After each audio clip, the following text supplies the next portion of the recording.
Brazil के एक famous एक जर्नलिस्ट हैं, पेपे एस्कोबार। उनका कहना है कि अभी जब स्विट्जरलैंड के अंदर बातचीत चल रही थी ईरान और अमेरिका के बीच में, वहां पर मोसाद मुनीर को और पाकिस्तान डेलीगेशन को मारना चाहता था। ये बड़ा खतरनाक खुलासा हुआ है साहब।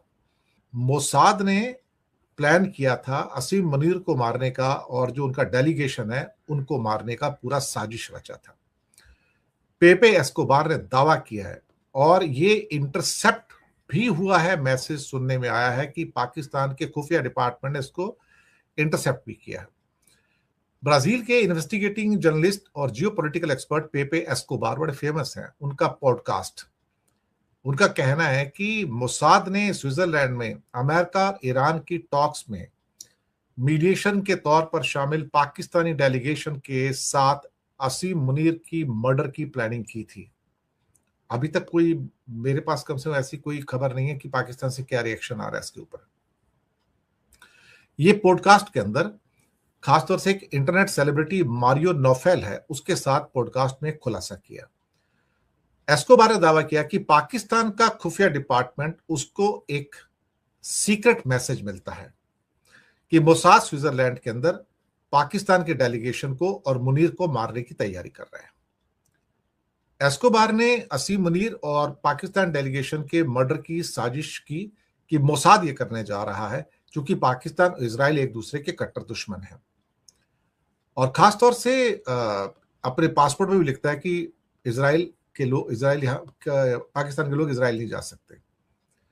एस्कोबार ने बातचीत में कहा कि पाकिस्तान आर्मी को एक इंटरसेप्ट मिलता है खुफिया, और वो कहते हैं कि नेतन्याहू के ऑर्डर के ऊपर मोसाद असीम मुनीर और बाकी जो साथ में डेलीगेशन है उनकी मर्डर करने की साजिश रच रहा है, उनको सबको मारने की साजिश रखी है। और यहां पर ये जब साजिश का पता चला तो पाकिस्तान के जो ऑफिशियल्स थे वहां पर कुछ एक्सचेंज हुआ है। वहां पर अब क्या हुआ मैसेज पता नहीं। पाकिस्तान ने हमेशा की तरह मीडिएशन के माध्यम से सीधा मैसेज भेजा था, और यहां पर मैसेज जो कहा गया है कि अगर तुमने कुछ ऐसा कहा है कि इजराइल को भी एक मैसेज गया है कि अगर तुमने हमारे डेलीगेशन को टच किया तो हम तुम्हें नक्शे से मिटा देंगे बस। और ये कुछ ऐसी बातें भी हुई हैं। एस्कोबार के दावे की अभी इंडिपेंडेंटली कोई उसका वेरिफिकेशन तो नहीं हुआ है, और ना ही पाकिस्तान और इजराइल की गवर्नमेंट ने इसको वेरीफाई किया है। एस्कोबार के दावे में सपोर्ट करने वाला कोई सबूत भी नहीं है, लेकिन उनके इस दावे ने, चूंकि वो पावरफुल आदमी है, पेपे एस्कोबार कोई छोटे आदमी नहीं है, उनके इस दावे ने एक बड़ा, जिसे क्या कहते हैं साहब, हलचल मचा दिया इस टाइम कि मोसाद, वैसे हैरानी नहीं होनी चाहिए, हैरानी बिल्कुल नहीं होनी चाहिए, क्योंकि वो मोसाद जो आयतुल्ला खमनेई को मार सकता है, जो ईरान के 30-40 बड़ी लीडरशिप को मार सकता है, तो वो पाकिस्तान की लीडरशिप को क्यों नहीं मार सकता? उसको क्यों नहीं मार सकता?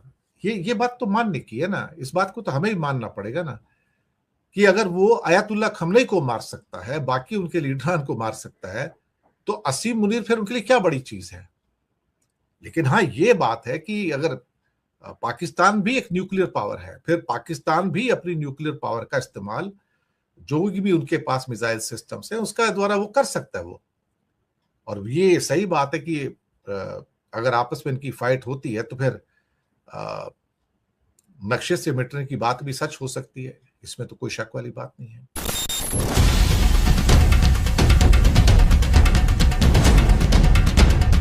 विरोधियों पर कहर बरपाने वाला मुनीर, खुद को पाकिस्तान का सबसे ताकतवर आदमी समझने वाला मुनीर, जिस मुनीर पर दूसरे देशों को अस्थिर करने के आरोप लगते रहे हैं, अब वही मुनीर खुद एक इंटरनेशनल साजिश की कहानी के केंद्र में था।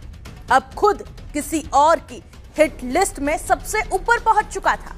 एक कहावत है हिंदी में कि शिकारी कितना भी शातिर क्यों ना हो, एक दिन वो भी किसी और के निशाने पर आ ही जाता है। स्विट्जरलैंड में पीस टॉक चल रही थी।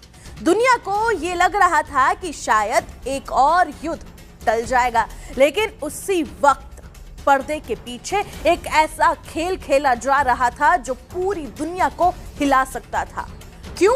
क्योंकि निशाने पर था पाकिस्तान का फील्ड मार्शल असीम मुनीर। और जब पाकिस्तान को इसकी भनक लगी तो इजराइल तक एक संदेश भेजा गया, जिसकी गूंज अब दुनिया भर की सियासत में इस वक्त सुनाई दे रही है जैसे ही ये खुलासा सामने आया।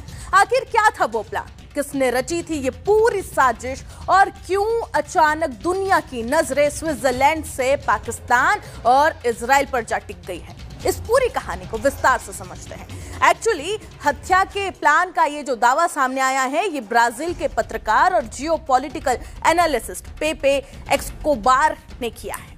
उन्होंने ये बताया कि लेबनीज ऑस्ट्रेलियन पॉडकास्टर और कमेंटेटर मारियो नोफाल के साथ उन्होंने ये बातचीत कही। एस्कोबार के मुताबिक 21 जून को स्विट्जरलैंड में अमेरिका और ईरान के बीच चल रही पीस टॉक के दौरान एक बड़ा सुरक्षा खतरा पैदा हो गया था।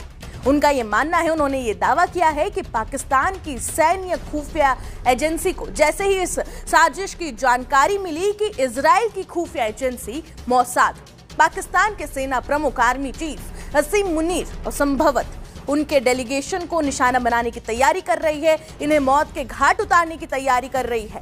एस्कोबार ने आगे ये भी कहा कि पाकिस्तानी मिलिट्री इंटेलिजेंस ने इस कथित प्लान से जुड़ी बेहद विश्वसनीय जानकारी हासिल की थी कि यह मोसाद का प्लान है।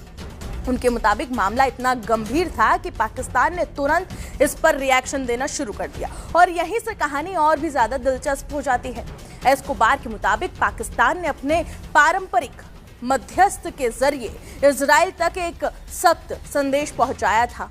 उन्होंने संकेत दिया कि इस मामले में मध्यस्थ की भूमिका शायद ओमान ने निभाई हो, कि ओमान ने ये मैसेज इजराइल को दिया हो।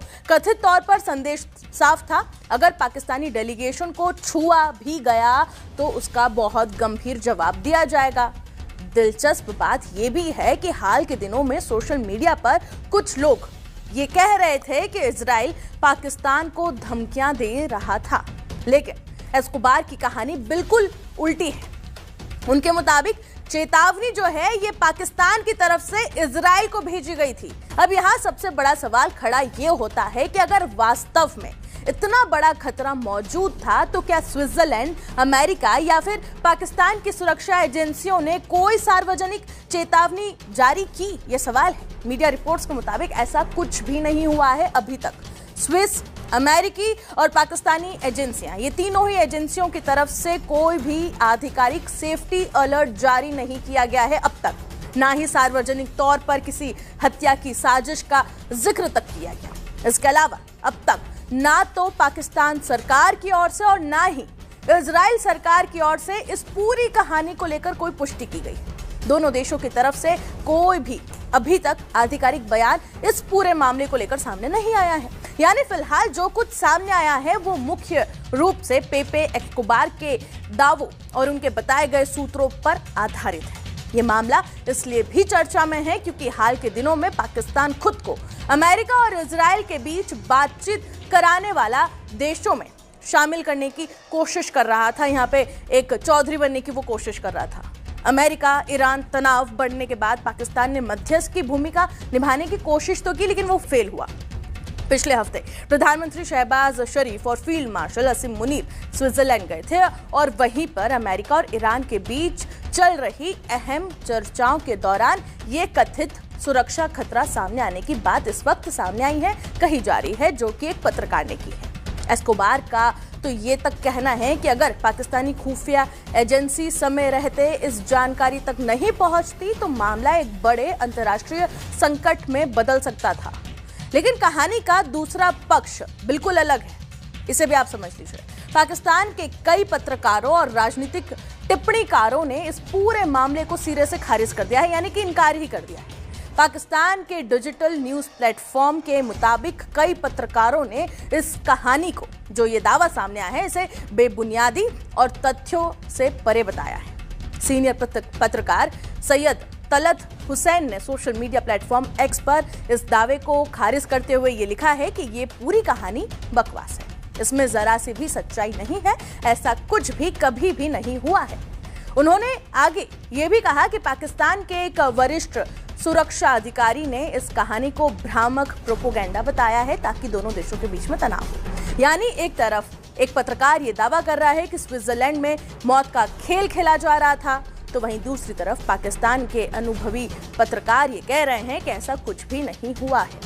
अब फैसला दर्शकों को करना है कि वो किस पक्ष को ज्यादा विश्वसनीय मानते हैं। लेकिन एक बात इस पूरे मामले को लेकर यह तय है कि इस एक कहानी ने पाकिस्तान, इजराइल, अमेरिका और ईरान के बीच चल रही कूटनीति को अचानक दुनिया की सबसे चर्चित बहस बना दिया है। और यही वजह है कि स्विट्जरलैंड की एक बंद कमरे वाली मीटिंग अब ग्लोबल सुर्खियों में है।